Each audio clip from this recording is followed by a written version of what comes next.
Oke, bismillahirrahmanirrahim. Assalamualaikum warahmatullahi wabarakatuh. Waalaikumsalam. Waalaikumsalam warahmatullahi wabarakatuh. Waalaikumsalam. Oke, selamat malam. Waalaikumsalam warahmatullahi.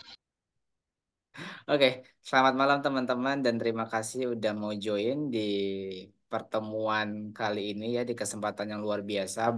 Nanti kita akan belajar banyak dari Kak Salwa di mana beliau um, telah berkenan buat sharing pengalamannya bagaimana sih award di beasiswa itu bisa kegapai gitu ya. Nah, nanti Kak Salwa bakal cerita dari awal perjalanannya mendapatkan beasiswa yang namanya Beasiswa Pendidikan Indonesia. Nanti beliau bakal sharing apa sih yang Beasiswa Pendidikan Indonesia itu, bagaimana sih uh, pengalamannya Kak Salwa gitu dari sampai administrasi dan sampai ke wawancara ya Kak Salwa ya. Tuh, nanti Betul. beliau bakal sharing semua itu ke kita gitu ya teman-teman. Nah, teman-teman, sebelum kita mulai, alangkah baiknya saya memperkenalkan diri saya gitu ya. Perkenalkan teman-teman, sebenarnya nama saya Rahmat Afriansah. Mungkin teman-teman sebagian kenal saya dengan Syah Aries ya di media sosial gitu. Nah, sebenarnya saya juga udah banyak sharing tentang beasiswa. Mungkin teman-teman nanti kalau butuh kayak kelas lebih fokusnya di esai, sebenarnya saya udah pernah buka di kelas esai. Nanti teman-teman bisa cek di highlight story Instagram saya nanti di bagian kelas umum. Di sana banyak informasi beasiswa, termasuk kelas-kelas yang udah saya buatkan gitu ya. Nah, termasuk juga malam ini kelas BPI. Nanti kalau teman-teman pengen nonton ulang lagi nanti untuk recordingnya ada di highlight story tersebut gitu ya teman-teman. Nah, untuk mempersingkat waktu gitu ya, saya coba izin share screen untuk memperkenalkan Kak Salwa gitu ya. Anyway, udah masuk PDF-nya? Sudah, Sudah, Kak. Kak. Sudah. Oke, udah masuk ya. Oke. Baik, ini Kak Salwa gitu ya, Salwa Hayati Fajri. Mungkin Kak Salwa boleh nih nyapa ke audiensnya. Halo teman-teman, salam kenal. Halo, Kak. Halo. Oke. Nah, nih Kak Salwa ini salah satu mahasiswa ya, mahasiswa farmasi gitu ya. Sorry, mahasiswi. Kalau mahasiswa kan cowok ya. Mahasiswi farmasi di Universitas Muhammadiyah Yogyakarta gitu ya, tahun 2023. Berarti kemarin daftar BPI-nya kategori maba ya. Iya, Nah, Kak, betul. ya, karena BPI kan ada yang bisa ongoing, ada yang enggak. Cuma satu jalur yang bisa ongoing ya. Oke, nah tadi udah disinggung sama Kak Salwah gitu ya. Beliau mendapatkan beasiswa BPI dan lumayan kalau dihitung-hitung untuk kuliah selama 2 MY itu butuh dana at least 150 juta rupiah ya untuk UKT-nya aja ya. Iya, Kak, betul.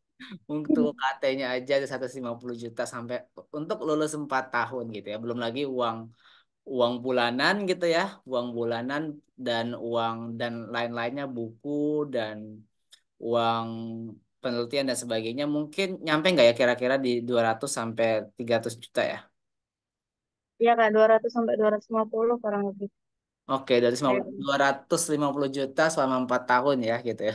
Nah, beliau dapatkan cuman lewat salah satu beasiswa dari pemerintah namanya beasiswa BPI. Nah, siapa tahu nih teman-teman juga pengen nih dapat pendanaan dari pemerintah gitu ya. Nanti kita akan belajar dari Kak Salwa ini bagaimana sih perjalanannya tersebut gitu ya. Lumayan loh 150 juta untuk uang kuliah aja gitu ya. Kalau ditotalin buat beli tanah lumayan dapat berapa berapa luasnya itu. Oke.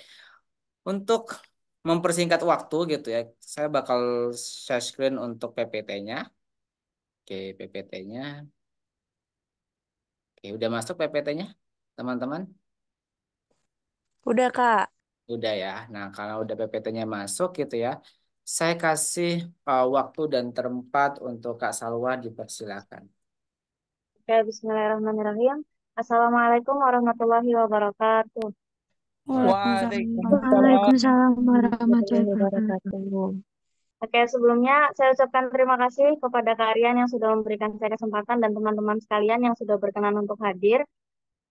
Jadi karena memang ini kebetulan juga lagi weekend ya, aku nggak pengen ngambil waktu teman-teman terlalu banyak juga, karena mungkin teman-teman juga penasaran, tapi kok ya pengen istirahat gitu. Jadi aku bakal cerita singkat aja, nanti kalau misalnya ada yang pengen ditanyain bisa ditanyain di sesi tanya jawab terakhir ya. Oke, jadi Hari ini aku bakal sharing beasiswa terkait dengan beasiswa pendidikan Indonesia teman-teman yang sudah terbagi ke 4 topik. Mungkin bisa dilanjut Kak Rian, minta tolong. Ya, jadi sesuai dengan apa yang ada di caption di Instagram ya teman-teman. Jadi hari ini kita akan membahas 4 topik utama ini, yaitu sebenarnya apa sih itu BPI, terus gimana caranya kok pada akhirnya aku bisa menjadi award di BPI, tips dan trik yang aku lakuin waktu aku nulis esai, sampai apa yang aku lakukan dan aku hadapi ketika wawancara gitu. Kita langsung masuk ke poin pertama aja ya teman-teman. Jadi apa sih sebenarnya itu BPI? Minta tolong Kak Rian. Ya, jadi BPI itu kan teman-teman udah tahu ya kalau misalnya BPI itu adalah Beasiswa Pendidikan Indonesia. Sebenarnya Beasiswa Pendidikan Indonesia ini adalah salah satu program beasiswa yang diberikan oleh pemerintah teman-teman, yang biayanya itu diberikan oleh LPDP. Boleh lanjut Kak? Nggak apa-apa, lanjut aja. Nah, ya, jadi diberikan oleh LPDP. Nah, kalau misalnya teman-teman bertanya-tanya nih, sebenarnya apa sih Kak bedanya beasiswa unggulan dan beasiswa pendidikan Indonesia? Kalau misalnya kita membahas secara umumnya aja teman-teman, kalau misalnya kita terlepas dari kita membahas terkait dengan pembiayaan yang diberikan, kan udah jelas berbeda terkait dengan nominal. Tapi eh, kalau kita misalnya tidak membahas itu ya teman-teman, beasiswa pendidikan Indonesia ini menurutku adalah salah satu program yang sangat besar peluangnya nih kalau misalnya teman-teman memutuskan untuk mencoba. Kenapa? Karena skema yang ditawarkan itu banyak banget teman-teman, lebih dari satu. Kalau misalnya beasiswa unggulan kan setauku cuma ada empat jalur aja. Dan itu semuanya berbasis prestasi. Aku nggak mau ngomong kalau misalnya beasiswa pendidikan Indonesia ini tuh nggak memerlukan prestasi. Tapi teman-teman tuh nggak perlu minder untuk nggak nyoba beasiswa ini gitu. Karena jujur, karena jujur prestasi ataupun penghargaan yang aku input atau aku masukkan ketika aku mendaftar beasiswa pendidikan Indonesia ini itu bukan dari kegiatan yang sangat bergengsi banget gitu. Maksudnya bukan yang benar-benar setingkat nasional atau bahkan sampai ke luar negeri, itu nggak sama sekali teman-teman. Jadi yang aku masukkan itu penghargaan yang aku dapat dari internal, misalnya dari sekolah, kayak jadi MC acara yang paling besar di sekolah, atau misalnya penghargaan yang aku dapat dari olimpiade yang aku ikutin secara online gitu. Teman-teman pasti udah banyak yang nggak asing kalau misalnya emang teman-teman sering ngikutin perlombaan-perlombaan online. Jadi di sosial media itu banyak banget ya teman-teman. Kayak ada perlombaan-perlombaan yang ditawarkan dan itu gratis. Salah satunya adalah apa namanya, Olimpiade yang bidangnya tuh banyak banget. Jadi kita tuh bahkan dalam satu kali ikut perlombaan itu kita bisa langsung ikut 4 cabang lomba sekaligus gitu. Misalnya mau ikut Olimpiade Matematika, Fisika, Kimia, Matematika langsung satu hari juga bisa, nggak apa-apa kalau misalnya teman-teman menyanggupi. Dan untuk pemenangnya itu dipilih berdasarkan persentase peserta yang ikut gitu. Jadi menurutku peluangnya jauh lebih besar untuk teman-teman punya sertifikat dengan title teman-teman mendapatkan eh, sebagai peraih medali emas, perak ataupun perunggu itu sendiri gitu. Jadi nggak perlu minder karena beasiswa pendidikan Indonesia ini menurutku adalah yang pintunya paling terbuka luas sih kalau misalnya teman-teman emang pengen merasakan untuk menjadi penerima beasiswa itu sendiri gitu. Oke, kita lanjut ya Kak. Selanjutnya kita membahas terkait dengan perjalananku menjadi awardee dari beasiswa pendidikan Indonesia ini sendiri. Boleh dilanjut dulu Kak? Nah, ini teman-teman. Awalnya kenapa kok pada akhirnya aku memutuskan untuk mendaftar BPI karena ditolak PTN dan biaya kuliah kesehatan swasta itu tinggi banget kalau misalnya dibandingin sama negeri. Jadi teman-teman, sebenarnya untuk urusan perkuliahan, ini kan tadi teman-teman kayaknya ada yang dari SMA juga ya. Untuk pemilihan jurusan itu sebenarnya udah aku lakuin dari SMP teman-teman.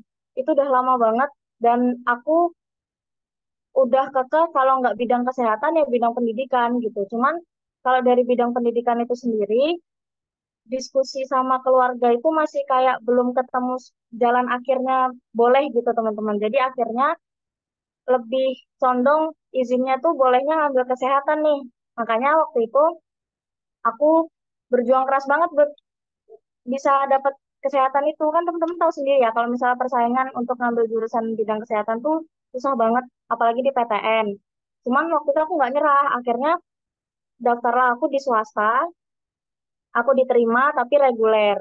Sayangnya aku diterima reguler dan waktu itu cukup berat ya kalau misalnya emang harus sekolah di swasta tapi ngambil jurusan kesehatan. Sebenarnya menurutku teman-teman secara fasilitas itu sebanding banget karena kan kita bayar mahal tapi fasilitasnya juga bagus gitu. Cuman kan emang kalau misalnya kita melihat dengan aspek yang lebih luas, pasti ada beberapa aspek yang berat gitu. Nah, itu akhirnya yang mendorongku untuk mendaftar berbagai macam beasiswa. Sebenarnya sebelum daftar beasiswa pendidikan Indonesia ini pun aku juga udah mendaftar di beberapa beasiswa yang lain. Tapi karena keraguan-raguanku, ini ya teman-teman yang harus dicatat. Jadi kalau misalnya kita mendaftar beasiswa itu jangan rakus. Maksudnya gini, kalau misalnya kita memang sudah punya tujuan, aku pengen jurusan A, tapi kok aku kayaknya bisa nih ngambil beasiswa di jurusan yang lain, coba-coba ah. Nggak apa-apa teman-teman dicoba, tapi kalau misalnya udah, kan pasti kalau beasiswa tuh umumnya ada wawancara ya teman-teman. Saat di tahap wawancara itu adalah di tahap di mana menurutku teman-teman itu harus udah meyakinkan diri, kira-kira jurusan yang akan teman-teman ambil dengan beasiswa itu apakah teman-teman bisa komitmen untuk bisa bertahan sampai akhir atau enggak gitu. Karena aku kemarin juga udah sempat daftar beasiswa kader Muhammadiyah, udah lolos pemberkasan, tinggal lanjut ke wawancaranya, tapi aku nggak lanjutin karena jurusannya kan teknik ya teman-teman. Sedangkan dari awal aku sampaikan kalau misalnya aku pengennya jurusan kesehatan gitu, makanya nggak aku lanjutin. Karena takutnya nanti berimbas ke yang lain gitu. Intinya jangan egois karena kalau misalnya kita ingin meraih sesuatu tuh usahain kita tuh emang bisa komitmen di situ gitu. Jadi ya gitu, pokoknya harus bisa komitmen biar nanti hasilnya ke belakang tuh jelas gitu. Selama proses teman-teman menjalani pendidikan, selama proses teman-teman meraih beasiswa itu akan benar-benar jadi bermakna gitu, bukan yang cuman sekedar akan menjadikan teman-teman untuk mendapatkan hasil hasil akhir meremehkan gitu. Maksudnya kayak, ah aku bisa kok diterima ini, bisa diterima itu gampang gitu. Jadi kayak meremehkan dan secara tidak sengaja di beberapa waktu teman-teman bisa menyakiti hati teman-teman yang lain gitu. Alangkah lebih baik itu dijadikan penuh pertimbangan dan buat pelajaran sama teman-teman yang lain gitu. Jadi lebih ke sharing dan lebih terbuka juga sama teman-teman yang lain karena semakin banyak teman-teman kita diskusi, aku merasakan sendiri semasa SMA, waktuku itu banyak banget dihabisin buat diskusi sama teman-teman seangkatan. Entah itu diskusi terkait dengan kedepannya kita mau gimana, ataupun diskusi langkah kita tuh mau seperti apa. Karena dari situ tuh kita bisa belajar loh teman-teman, kayak, oh ternyata sudut pandang yang belum pernah aku temuin, aku bisa temuin nih dari teman-teman yang lain gitu. Nah, intinya kayak gitu. Kenapa intinya bisa aku dapat beasiswa gitu. Coba Kak dilanjut dulu. Nah, ini nih, aku ngeyel, pokoknya harus jurusan kesehatan dan nanti jadi guru. Di beasiswa pendidikan Indonesia ini, skema yang aku ambil kan calon guru SMK ya, teman-teman. Jadi waktu itu, aku benar-benar cari cari cara banget gimana ya aku biar bisa tetap jadi guru. Aku tuh pengen jadi guru yang bukan, aku juga pengen ngerasain jadi guru yang bukan cuma dosen, teman-teman. Jadi aku pengen juga ngerasain gimana sih rasanya jadi guru tapi di sekolah menengah gitu. Dan aku lihat untuk sekolah menengah kejuruan yang kesehatan itu di Indonesia belum sebanyak itu. Kalaupun memang sudah di angka yang banyak tuh menurutku untuk kualitas pengajarnya tuh masih kurang gitu menurut aku. Dan aku ingin jadi bagian dari pengajar itu. Makanya aku cari cara gimana ya biar aku bisa dapat izin nih buat jadi guru di sekolah menengah. Akhirnya ketemulah aku dengan beasiswa pendidikan ini. Teman-teman kalau misalnya emang belum tahu, beasiswa pendidikan Indonesia ini masih baru teman-teman. Karena masih baru diadakan pemerintah itu di tahun 2021 dan untuk skema calon guru SMK itu baru ada di tahun 2023 kemarin. Makanya kalau misalnya teman-teman ada yang bertanya-tanya, emang apa sih beasiswa itu? Itu beasiswa resmi dari pemerintah ya teman-teman. Cuman karena emang masih baru dan mungkin untuk persebaran informasinya masih belum banyak, jadi masih belum banyak yang tahu. Cuman kan kayaknya tahun ini udah banyak yang share. Jadi teman-teman bisa baca buku panduannya lebih rinci lagi gitu, biar lebih tahu. Karena kan emang setiap skema itu syaratnya beda-beda gitu. Cuman menurutku seribet-ribetnya berkasnya BPI itu nggak ada yang perlu ngeluarin uang banyak banget gitu loh, teman-teman. Paling kalau misalnya emang harus keluar uang itu di apa surat keterangan sehat sama surat keterangan bebas nafsa aja sih gitu. Oke Kak, mungkin dilanjut dulu. Nah, ini ya tips and trick menulis esai BPI. Oke, kita lanjut. Untuk tips and tricksnya ini yang pertama adalah memperbanyak membaca referensi atau bacaan. Maksudnya apa? Jadi teman-teman bisa memperbanyak dulu untuk membaca esai. Biar teman-teman tuh ada gambaran kira-kira esai itu bentuknya kayak gimana sih, urutannya kayak gimana, atau sekurang-kurangnya untuk pemilihan katanya itu kita udah terbiasa teman-teman. Karena kebanyakan kalau misalnya aku mendampingi teman-temanku yang belajar untuk nulis esai ini, biasanya kendalanya itu ada di aku bingung nih sama mau nulisnya, aku tahu mau bahas apa, tapi kok aku bingung ya nulisnya, enaknya pakai kata yang mana ya gitu. Karena kan kita keseringannya kalau ngobrol non formal ya teman-teman bahasa yang dipakai. Jadi kalau misalnya nulis esai itu kan tulisannya harus sesuai dengan kaidah. Nah, fungsi dari memperbanyak membaca referensi atau bacaan tadi itu biar kita lebih terbiasa. Jadi, ketika kita akan menulis itu akan jadi jauh lebih ringan gitu. Setidaknya tuh kita nggak yang benar-benar, aduh aku nulis apa ya, benar-benar nggak tahu gitu. Terus yang kedua, pahami arah pembahasan. Pahami arah pembahasan di sini itu maksudnya kita tuh ngerti gitu dari awal sampai akhir kita tuh membahas apa. Kita bisa mulai dengan menuliskan poin-poinnya terlebih dahulu gitu. Misalnya aku mau bahas tentang, oh ini tuh beasiswa pendidikan Indonesia, maunya temanya A nih, misalnya maunya temanya tentang maju pendidikan Indonesia emas gitu, misalnya mau membahas tentang kualitas Indonesia menuju Indonesia emas 2045 misal. Nah itu bisa dibikin poin-poinnya dulu, biar nanti tuh jelas. Jadi kalau misalnya emang udah kebahas, bisa dicentang gitu, kayak gitu. Terus yang terakhir, jangan terlalu fokus mengembangkan diri. Ini yang paling jujur aku kemarin juga mengalami kebingungan tuh di poin yang terakhir teman-teman karena kan kita sebagai pelajar itu kan taunya kalau misalnya mau dapat beasiswa berarti harus dilihat sama pengujinya tuh bagus kan.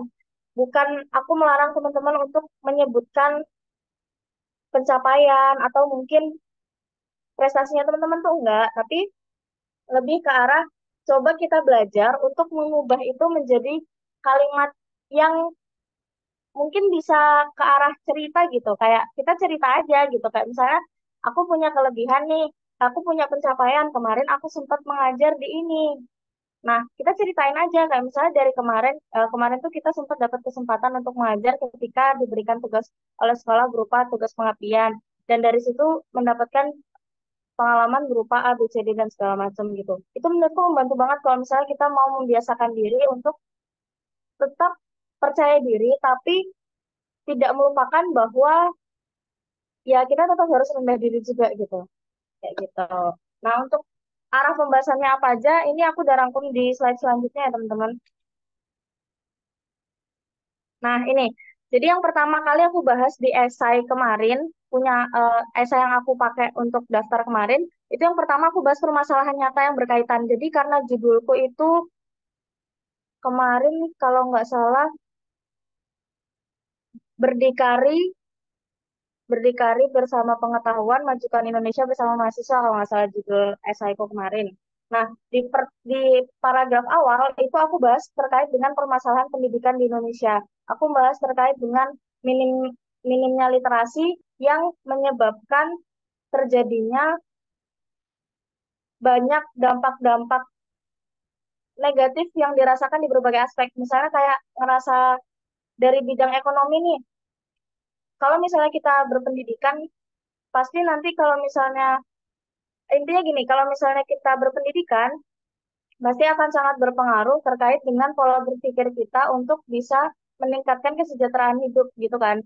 Nah, intinya aku membahas terkait dengan itu di paragraf yang awal. Baru habis dari situ udah mulai masuk konflik-konflik-konflik, baru aku kasih jeda untuk nyambung ke kelebihan dan kekuranganku. Nah, salah satu contoh nih kalau misalnya teman-teman bingung, kekurangan yang aku sampaikan di essay kemarin itu adalah berupa sifat perfeksionis. Sebenarnya teman-teman perfeksionis itu kan kalau misalnya dilihat-lihat kayaknya itu positif ya teman-teman. Karena kan kerjaan jadi maksimal gitu. Cuman aku merasa itu adalah sebuah kekurangan karena kalau misalnya kita perfeksionis, waktu yang kita perlukan untuk mengerjakan sesuatu kan jadi panjang banget gitu. Nah, aku makanya itu alasan kenapa aku masukkan itu ke kekurangan. Cuman aku nggak bener-bener cuman menuliskan kalimat itu sendirian, enggak. Jadi berbarengan dengan kalimat perfeksionis itu, aku juga menyampaikan bahwasannya perfeksionis itu ya kelebihannya seperti ini dan solusi atau caraku menghadapinya itu kayak gini. Nah, kayak gitu. Jadi dibarengin juga dengan gimana sih kita menyelesaikan kekurangan itu atau bagaimana kita menghadapinya gitu. Jadi jangan mentah-mentah kita hanya menulis ini kekurangan saya, ini kelebihan saya, enggak. Tapi semuanya itu dirangkum menjadi menjadi beberapa paragraf yang berkesinambungan kayak gitu. Terus yang kedua tadi pencapaian atau pengalaman bisa disambung juga tadi ya. Dan untuk solusinya, tadi kan aku menyampaikan judulku itu berdikari bersama pengetahuan menunjukkan Indonesia bersama mahasiswa. Nah, di sebelum penutup aku sengaja ngasih alasan kenapa aku milih judul itu di akhir karena aku mau sambungkan dengan harapannya teman-teman. Jadi harapan kalau misalnya aku dapat beasiswa itu apa? Kemarin aku memang tidak berfokus hanya kepada dana yang akan aku terima, tapi aku berharap banget dengan diterimanya aku di BPI ini, aku akan bisa mendapatkan relasi yang lebih gitu. Entah itu dari kenalan sesama sesama penerima beasiswa BPI di kampus UMY ataupun dengan teman-teman dari kampus lain gitu. Aku berharap banget dengan adanya relasi itu, aku jadi lebih bisa membuka membuka pengetahuanku gitu terkait dengan apa yang terjadi di luar kayak gitu. Jadi intinya aku menyampaikan semuanya itu urut kayak gini, urutannya kemarin di esaiku gitu. Nah, untuk esai ini kemarin, jadi gini teman-teman, sedikit tips dari aku ya. Sebenarnya cara aku mendaftar ini tuh tidak aku sarankan, tapi yang aku ingin saran. Jadi kemarin tuh memang aku mepet teman-teman. Jadi aku baru bikin akun tanggal 25 Juni, sedangkan beasiswa itu ditutup di tanggal 30 Juni karena aku nggak percaya diri tadi. Karena aku waktu itu menganggap bahwa prestasi dan pencapaian yang aku punya itu sama sekali tidak cukup untuk bisa membuatku lolos dan layak untuk menjadi penerima beasiswa ini gitu. Cuman waktu itu entah kenapa aku akhirnya memutuskan untuk mendaftar dengan nekat. Akhirnya tanggal 25 itu bikin akun. Full dari tanggal 26 sampai tanggal 30 itu aku ngurus berkas dan juga membuat esai. Itu aku melibatkan banyak sekali orang, teman-teman aku yang udah keterima beasiswa sebelumnya, dan bahkan kakak kelasku yang juga sedang menjadi penerima beasiswa waktu itu. Pokoknya gini teman-teman, yang mau aku sarankan di sini adalah berkas-berkas berupa sertifikat prestasi, pengalaman teman-teman di masa lalu, bagaimana teman-teman akhirnya bisa bagaimana akhirnya teman-teman bisa mempunyai karakter atau kepribadian yang baik itu tidak bisa didapatkan hanya dengan satu malam teman-teman. Tapi memang harus dicicil dan komunikasi sekaligus diskusi adalah kunci untuk bisa teman-teman meraih titik itu gitu.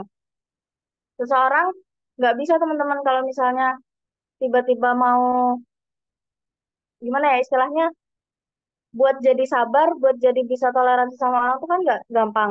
Dari situ tuh benar-benar bisa bisa belajar loh teman-teman, belajar untuk nanti mempermudah kita memperluas esai dan juga ketika wawancara. Jadi ketika kita diberikan pertanyaan-pertanyaan tidak terduga dari hasil diskusi yang sudah teman-teman lakukan selama proses teman-teman berkembang, itu akan bisa menjadi bekal juga teman-teman untuk wawancara, untuk bisa menulis esai dan mempersiapkan semuanya gitu.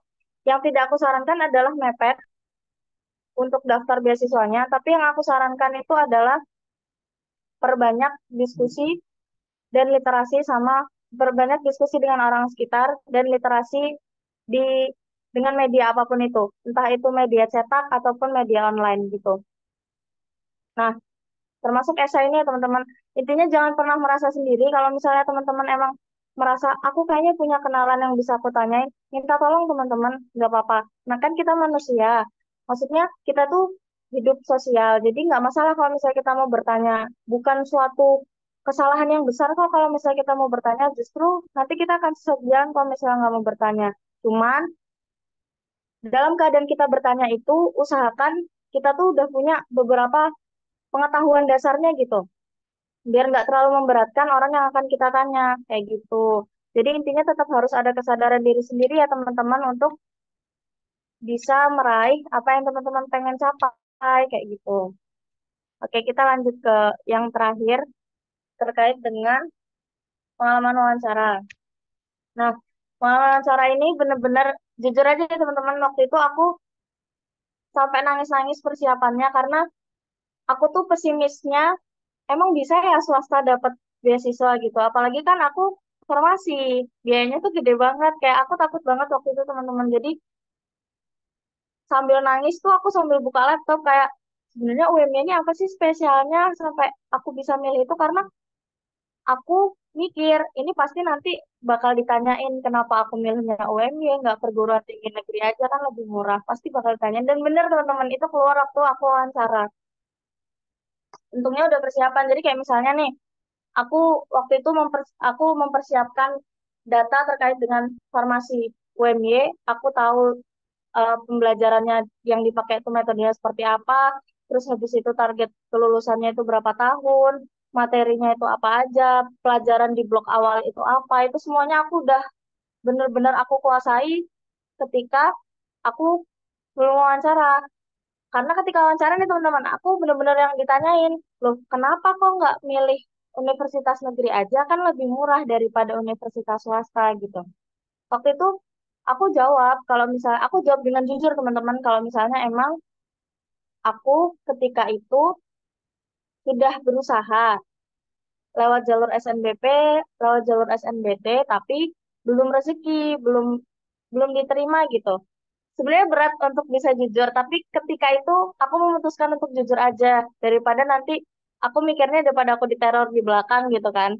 Jadi aku jujur dan waktu itu aku sampaikan tapi saya memilih farmasi UMY ini bukan tanpa alasan Bapak Ibu gitu. Jadi aku paparkan satu persatu, ketika ditanya aku jawab dan ternyata itu memunculkan apa ya, memunculkan rasa penasaran yang lebih besar gitu dari pihak pewawancara. Jadi lebih lebih pengen ngobrol banyak itu sama kita dan kalau misalnya kitanya udah enjoy, semua jawaban tuh bisa keluar aja gitu teman-teman. Kayak misalnya nih, aku kan emang pengen jadi guru kan aku sampaikan tadi di awal.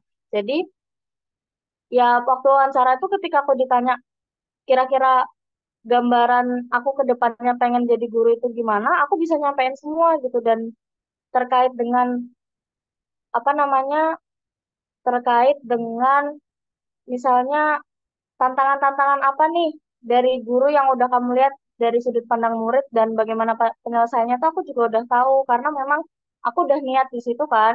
Intinya kalau misalnya teman-teman niat, teman-teman udah banyak baca, udah banyak ini pasti tahu kok teman-teman jawabannya kayak gitu. Udah mungkin itu aja teman-teman cerita dari aku. Sebenarnya masih panjang sih, tapi gak apa-apa ini dulu. Nanti kalau misalnya ada yang mau ditanyain, silakan boleh ditanyakan. Mungkin cukup sekian dari aku. Terima kasih. Oke. Oke. Terima kasih Kak Salwa atas sharing yang luar biasanya yang menggugah pertanyaan banyak dari teman-teman tentang pengalaman Kak Salwa. Nah, untuk hal demikian kita langsung aja ya teman-teman ke sesi Q&A. Mungkin teman-teman ada pertanyaan boleh nih silakan untuk raise hand terlebih dahulu gitu ya. Nanti saya izinkan untuk on mic dan on cam sekalian gitu ya. Mungkin boleh teman-teman silahkan bagi yang mau ingin bertanya.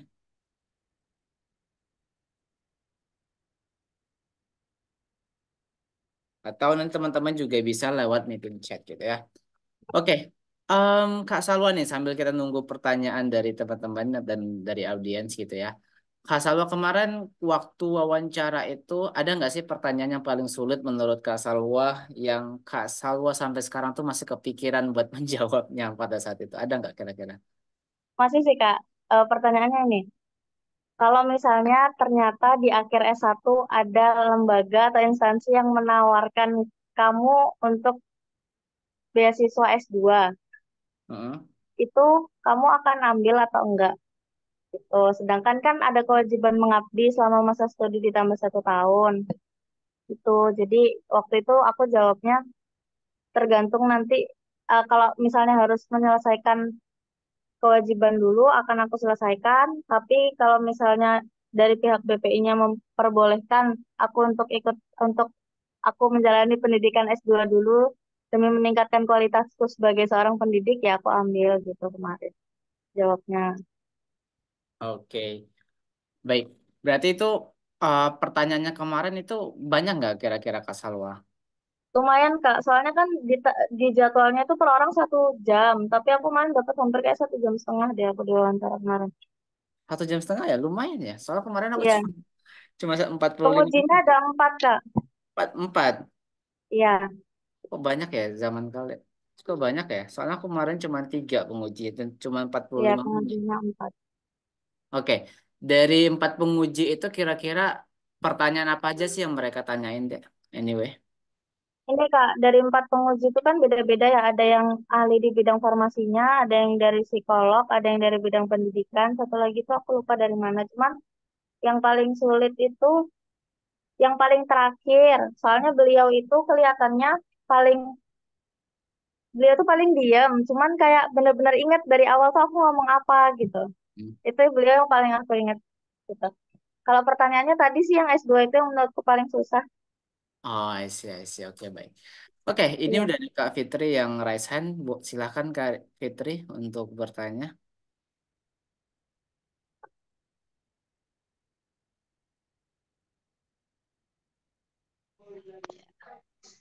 Assalamualaikum warahmatullahi wabarakatuh. Wow. Waalaikumsalam warahmatullahi wabarakatuh. Ini jadi saya Fitri Kak dari eh, ya baru lulus SMA lah. Saya alhamdulillah diterima di kedokteran Universitas Andalas dan sudah saya cek di websitenya ternyata bisa untuk mendaftar BPI gitu kan.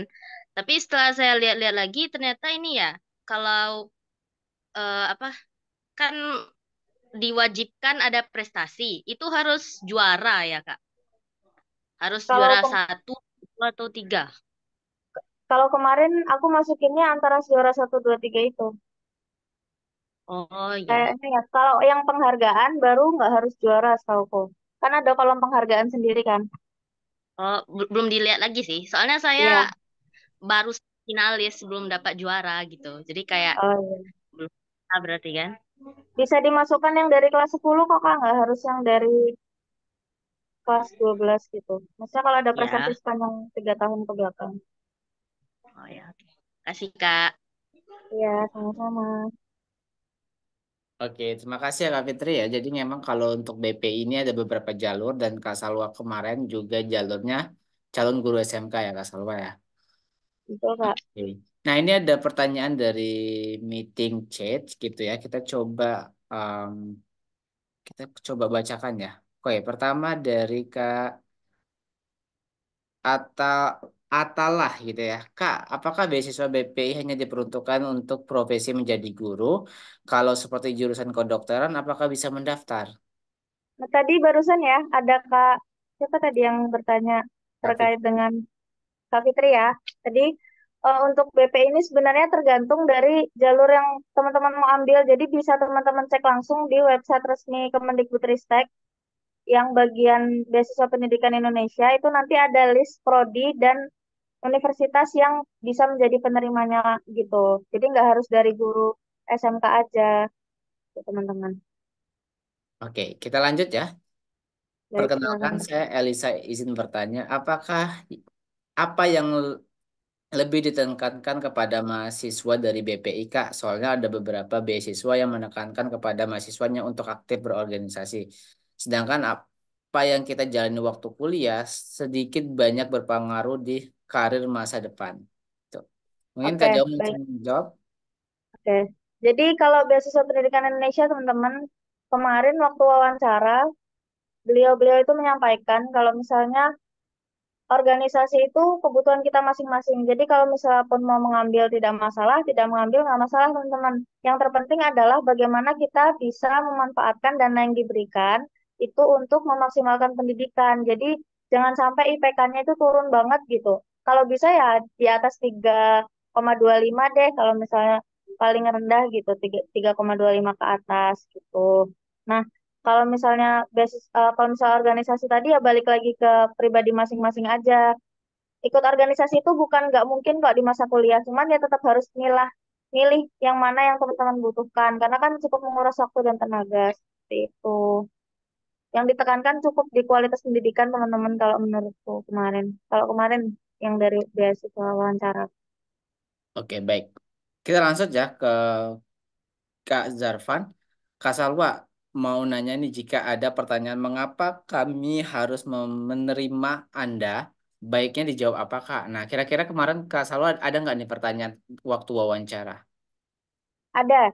Kalau kemarin aku jawabnya, seingatku gini, alasan kenapa aku harus diterima itu aku menyampaikan kalau misalnya eh, aku punya tekad yang kuat untuk bisa bergabung ke tim kependidikan agar bisa memperbaiki kualitas pendidikan Indonesia itu sendiri gitu. Karena kan aku udah punya komitmen yang besar untuk bisa berkontribusi di situ kayak gitu. Intinya kemarin ya aku menyampaikan kalau misalnya aku bakal punya komitmen yang besar dan kontribusi yang jelas di bidang pendidikan yang berkaitan dengan jurusanku sekarang gitu.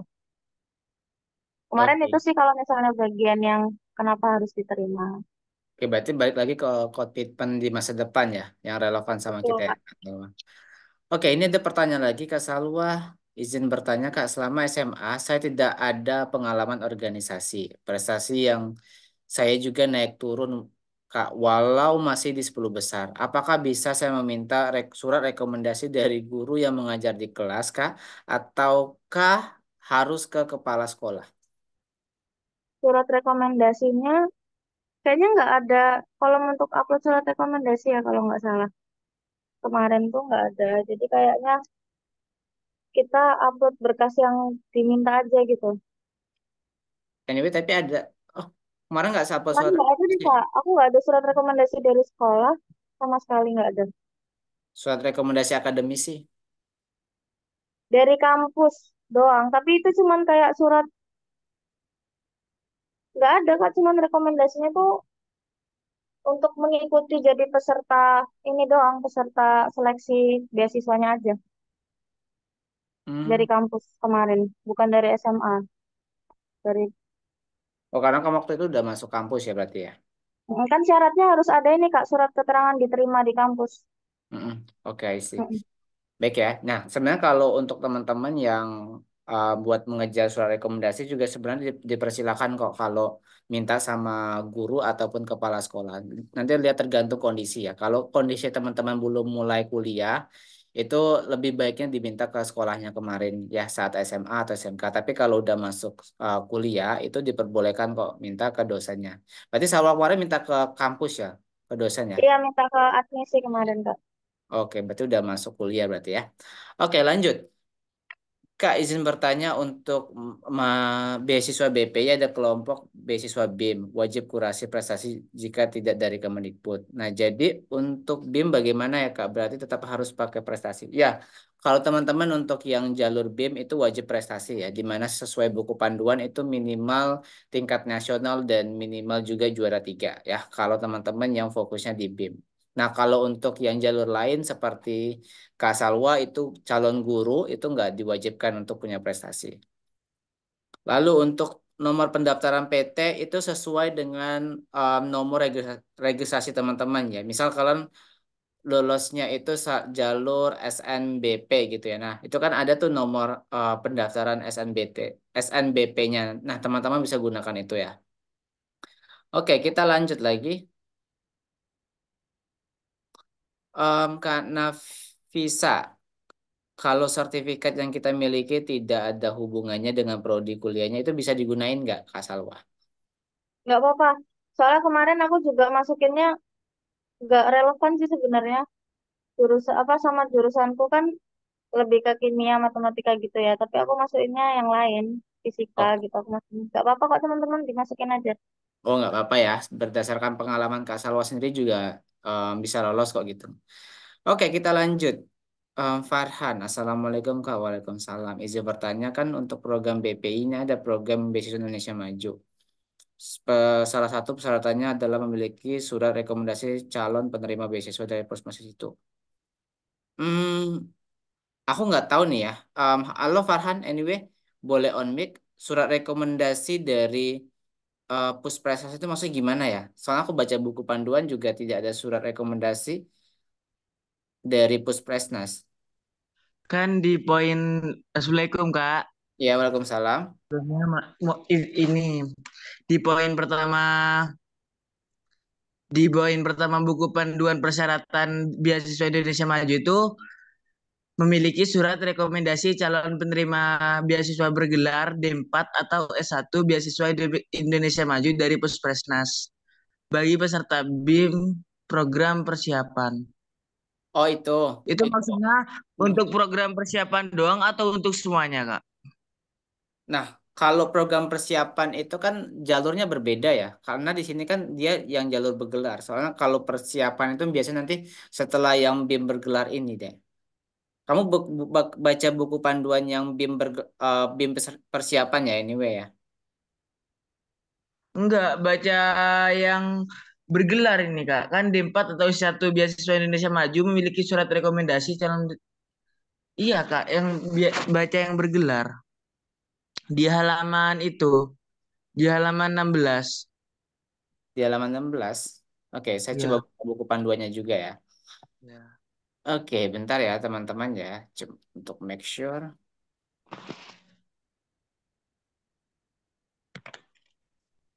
Hmm, halaman 16 ya. Ya, Di poin.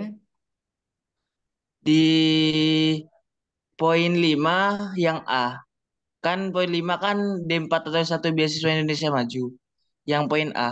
Oke, kamu kemarin peserta dapat BIM persiapan kah ketika kelas 11? Enggak. Oh enggak, kalau enggak berarti itu diabaikan. Langsung ke poin yang B-nya. Oh, makasih ya, Kak. Iya, sama-sama Farhan. Oke, lanjut. Oke, tadi Nurul untuk nomor pendaftaran PT itu maksudnya ketika teman-teman daftar di kampus tersebut ya. Ketika daftar kampus kan itu ada nomor pendaftarannya nih. Nanti tergantung Nurul itu jalur apa yang diambil. Nah, kalau jalur SNBP ya berarti nomor yang SNBP tersebut ya nomor registrasinya ya. Oke, lanjut pada saat wawancara. Oke nih, ada pertanyaan menarik dari Kak Kartika untuk Kak Salwa. Kak izin bertanya pada saat wawancara selain ditanya yang kakak sebutkan, kira-kira apa aja yang ditanyakan ya Kak gitu. Terima kasih sebelumnya. Oke, yang ditanyakan tuh kemarin lebih ke ini ya teman-teman, kayak lebih kan gini. Jadi pertanyaan wawancara itu yang aku pahami akan mengikuti dari kalimat yang teman-teman sebutkan di awal. Jadi soal pertama itu pasti disuruh perkenalan diri kan. Nah, dari teman-teman memperkenalkan diri itu yang nanti akan menjadi soal-soal bercabang. Misalnya kayak kemarin aku memperkenalkan diri sebagai seorang mahasiswa baru yang lulus dengan pengalaman tugas pengabdian di sekolah A, B, C, dan D. Nah, itu ditanyain, oh kemarin pernah ngajar ya, kemarin waktu ngajar feedback dari orang tuanya kayak gimana gitu. Terus kenapa kok akhirnya milih farmasi gitu. Terus ini kemarin prestasinya ada banyak ya, tapi spesifiknya lebih suka ke apa kayak gitu. Jadi pertanyaan-pertanyaan itu munculnya dari apa yang teman-teman input dan apa yang teman-teman jawab di soal pertama tadi terkait dengan perkenalan diri gitu. Intinya kuasai dulu teman-teman tuh mau ngomong apa, biar nanti kalau misalnya ada pertanyaan bercabang dari apa yang teman-teman sampaikan bisa dijawab dengan baik seperti itu. Oke, berarti eh, pertanyaan itu biasanya follow up ya dari jawaban sebelumnya ya berarti ya. Betul, Kak.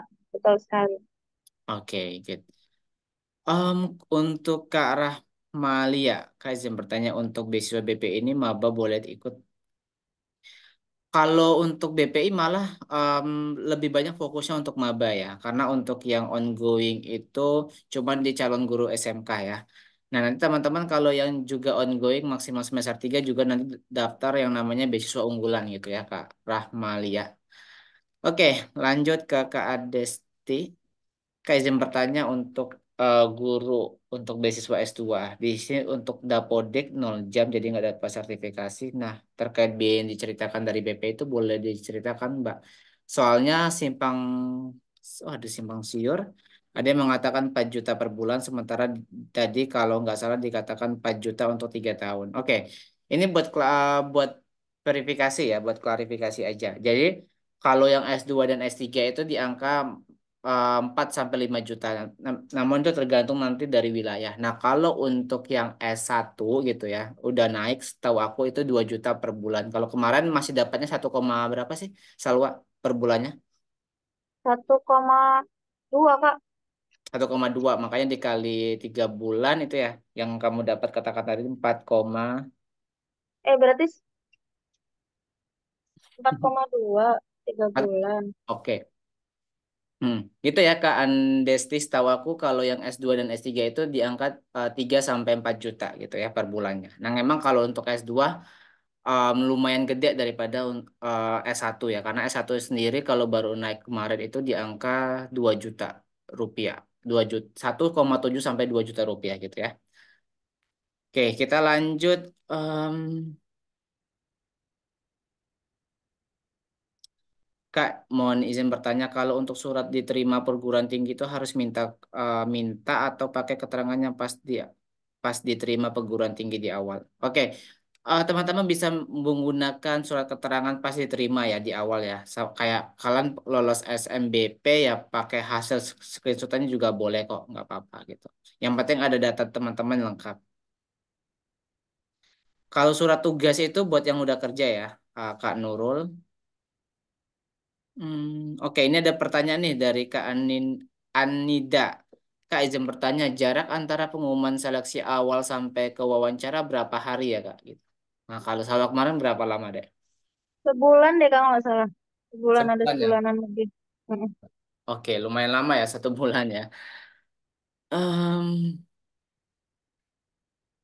oke, ini pertanyaan menarik dari Kak Elisa. Kak izin bertanya, jalur calon guru SMK itu harus lulus, apakah harus mengabdi di SMK gitu?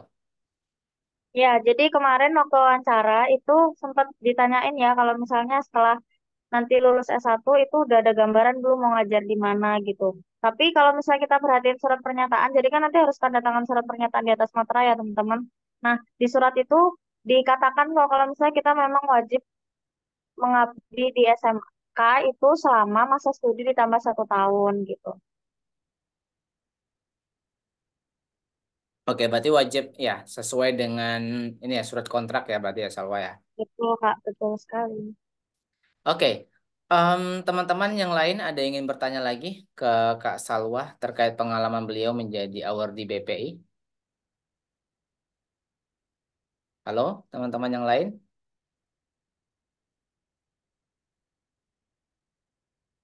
Oke, ini em Sakir. Oke, belum ada pertanyaan lagi ya. Oke, em, aku aja deh yang bertanya nih, Kak Salwa. Jadi em, pertanyaan aku gini, kalau kemarin ketika Kak Salwa nulis esai beasiswa itu gitu ya, itu kan lumayan banyak tuh ya katanya ya 1.000 sampai dengan 1.500. Nah, menurut Kak Salwa nih, apa sih hal yang terpenting ketika kita nulis esai beasiswa tersebut dan apa bagian hal yang dijelaskan dari esai tersebut, Kak? Menurut Kak Salwa? Menurut menurut aku Kak, yang paling penting yang harus dibahas itu balik lagi ya, bahas tentang komitmen itu tadi sih. Komitmen kita ketika kita menjadi penerima beasiswa dan bagaimana caranya kita untuk bisa merealisasikan itu di masa mendatang gitu. Terus ya kalau misalnya kalau bisa banget disertakan tentang bagaimana kita menyelesaikan suatu permasalahan gitu. Menurutku soalnya esai itu dibahas waktu wawancara juga Kak sama wawancaranya gitu. Oke, berarti sangat penting ya kalau nulis esai nanti karena esai ditanyakan lagi di wawancara gitu. Betul Ah, Kak, betul sekali. oke, Kak Salo masih ingat nggak pertanyaan wawancara yang berhubungan dengan esai kakak pada saat itu? Hmm,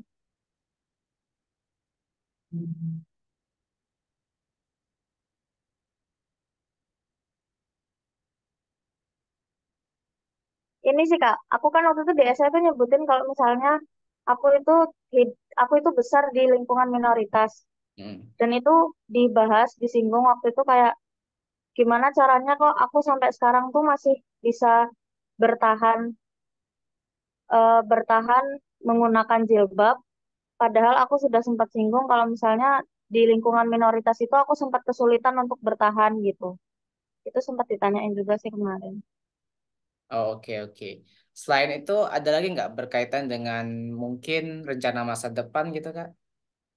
Rencana masa depan itu ditanyainnya berhubungan sama pas aku perkenalan, Kak. Kan waktu aku perkenalan, aku Mhm. bilang pengalaman kalau misalnya aku pernah ngajar, terus dari situ aku makin seneng buat ngajar. Jadi kayak ditanyain gitu.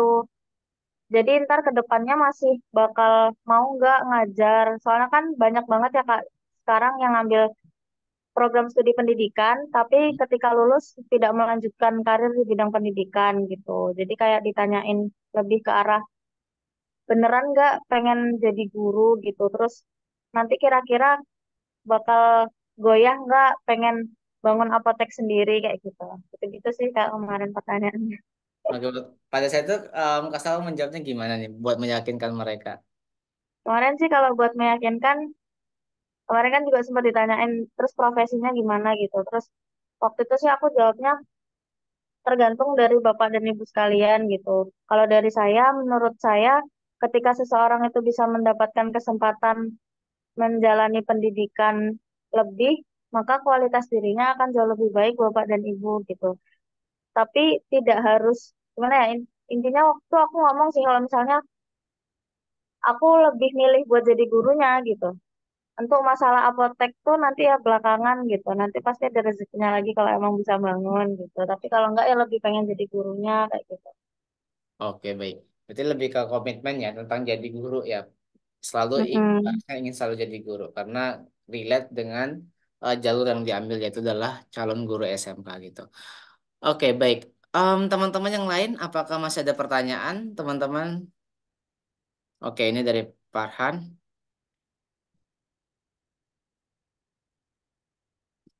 Oke, kalau untuk Farhan, untuk kurasi Puspresnas. Nah, kalau untuk kurasi Puspresnas memang dimintanya hanya level nasional ya, karena itu kan untuk pendaftaran BIM ya, teman-teman ya. Kalau untuk yang jalur lain itu dipersilakan kalau yang punya tingkat regional seperti kabupaten ataupun provinsi aja gitu ya. Tapi kalau Puspresnas wajib tingkatnya nasional ya, teman-teman ya. Oke, selain itu apakah ada pertanyaan lagi, teman-teman? Kak Salwa, saya Ziza ingin bertanya. Pertama, apakah sertifikat yang dilampirkan di pemberkasan dikurasi terlebih dahulu? Kedua, sertifikat lomba dan pengalaman organisasi yang dilampirkan mahasiswa baru itu SMA aja atau plus SMP, Kak? Oke, menjawab pertanyaan yang pertama ya, itu kayaknya enggak sih kemarin, enggak kok, enggak perlu kurasi. Oke, berarti nggak kurasi ya, karena Kak Salwa sendiri jalurnya ini ya calon guru SMK ya, bukan BIM ya. Betul.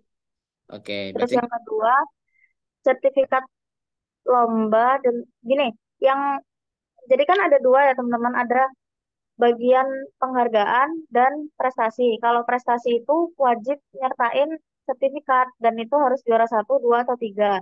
Sedangkan kalau misalnya yang penghargaan itu kan maksudnya pengalaman organisasi, misal kayak tadi jadi MC atau misalnya eh, pernah ikut kegiatan wisuda tahfidz kah atau misalnya apa. Nah, itu maksudnya di penghargaan. Tapi itu nggak perlu mencantumkan sertifikatnya, jadi hanya perlu disebutkan aja, hanya perlu ditambahkan aja gitu. Dan itu dari SMA aja ya teman-teman, SMP-nya nggak perlu dimasukin. Untuk nilai baru dimasukin dari SD sampai SMA gitu. oke. Lanjut ke Kak Nurul nih ya.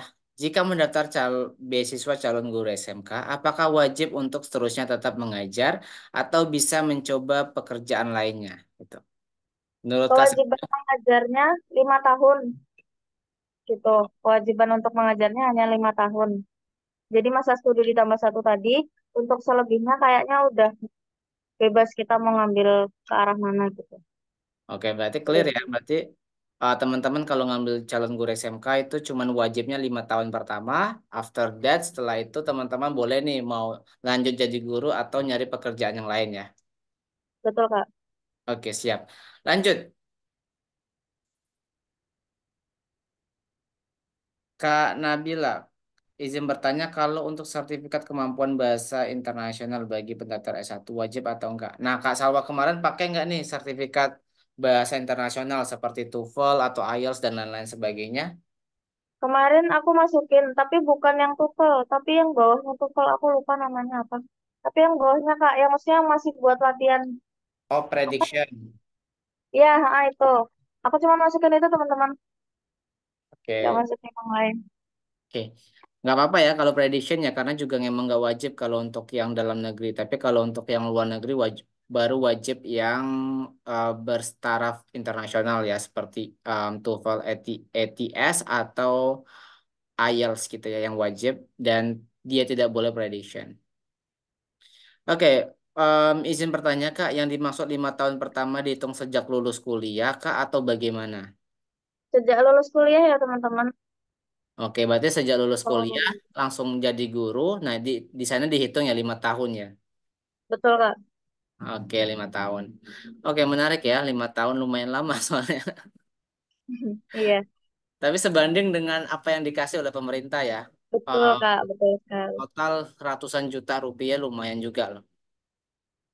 Terkadang ngumpulin, nyampe nggak kira-kira kalau selalu ngitungin 500 juta total-total dengan uang UKT, uang saku, dan uang buku, penelitian, asuransi, dan lain sebagainya. Nyampe nggak kira-kira 4 tahun tuh 500 juta. Kemarin ngitung kayaknya nggak sampai sih Kak. Nggak Mentok sampai kayaknya. jangka berapa? Untuk kayaknya di berapa ya? 300 tiga mungkin apa ratus ya. 350. Iya. 300 lumayan Kalau loh. nggak salah ya, belum. Kayaknya cuma sampai sekitar ya. 300 lumayan loh 300. Iya, Iya sih kalau untuk S1 kesehatan farmasi 300 kayaknya nyampe total-total dengan biaya hidup ya. Lumayan. iya. Karena aku pribadi kemarin juga S1-nya itu hampir nyampe 100 juta kalau bisa unggulan. Tapi kecil banget uang sakunya. Dan dan S2-nya lumayan agak gede karena di Sydney. Hampir nyampe 2 M. Oke, lanjut. Kalau kurasi itu berapa lama? Kurasi tergantung dari ini ya tingkat tingkat kepadatan dan banyaknya yang upload ya. Semakin banyak yang upload, terus teman-teman juga nguploadnya di akhir-akhiran itu ya juga bakal lama. Kalau aku pribadi kemarin pengalamannya 1 sampai 2 minggu nunggu hasilnya. Dan ada beberapa sertifikat yang lebih dari 2 minggu karena ada yang nggak lengkap datanya. Biasanya kalau semakin lengkap datanya semakin cepat gitu ya. Tergantung juga nanti dari dari panitia Puspresnasnya. Oke, itu aja. Kita udah masuk ke jam 9. Teman-teman, apakah ada pertanyaan lagi? Oke nih, pertanyaan dari Kak Yazid. Izin bertanya Kak, cari referensi esai di mana ya Kak? Nah Kak Salwa kemarin gimana nih cara mencari Nah, referensi esainya? kalau cari referensi saya kemarin, aku manfaatin TikTok teman-teman. Jujur untuk pendaftar beasiswa ini aku sangat memanfaatkan TikTok dan Instagram. Karena kalau kita misalnya ngetik di pencarian TikTok tuh gampang banget langsung ketemu banyak yang mau bagi-bagi entah itu videonya termasuk Kak Rian ini teman-teman. Jadi baik banget ya, banyak banget orang baik di sosial media dan itu teman-teman bisa belajar dari beliau-beliau sekalian gitu. Jadi aku kemarin banyaknya nyari di TikTok sih teman-teman. Itu TikTok ya, lumayan ya. Aku juga betul. salah satu esai aku kemarin juga aku share di TikTok. Siapa tahu teman-teman tinggal pencarian ketemu di esai aku. Oke, lanjut. Apakah sertifikat prestasi akademik di sekolah dipakai untuk daftar beasiswa? Kemarin sih harus tingkat ini teman-teman, tingkat minimal kecamatan deh kalau nggak salah, yang Oh, prestasi. kecamatan. Oke, kecamatan ya, berarti minimal ya. Oke, ada pertanyaan lagi teman-teman?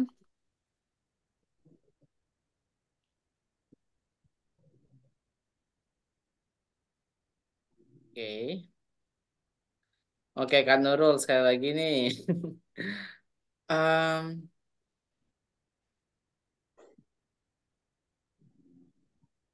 nah, kalau sebenarnya kan kalau untuk ini ya Kak Nurul ya, juara perunggu ya.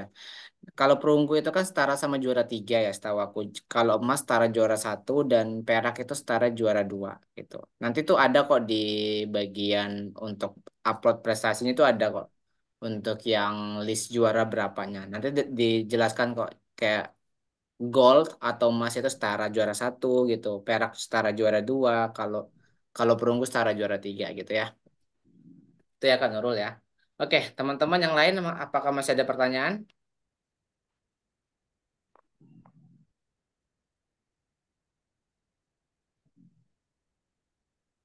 Oke, tidak ada lagi pertanyaannya. Oke, karena tidak ada pertanyaan lagi nih, Kak Salwa, mungkin kita bakal akhiri program untuk sharing malam hari ini gitu ya. Anyway nih, sebelum kita tutup, apakah Kak Salwa ada pesan gitu ya atau motivasi ke teman-teman yang ingin daftar beasiswa? Ya, aku ingin menyampaikan teman-teman sebagai penutup, ketika teman-teman punya tujuan, pokoknya jangan gimana ya, kalau misalnya pesimis itu wajar, tapi jangan sampai itu menghentikan langkahnya teman-teman buat mencoba, apalagi teman-teman buat mulai gitu.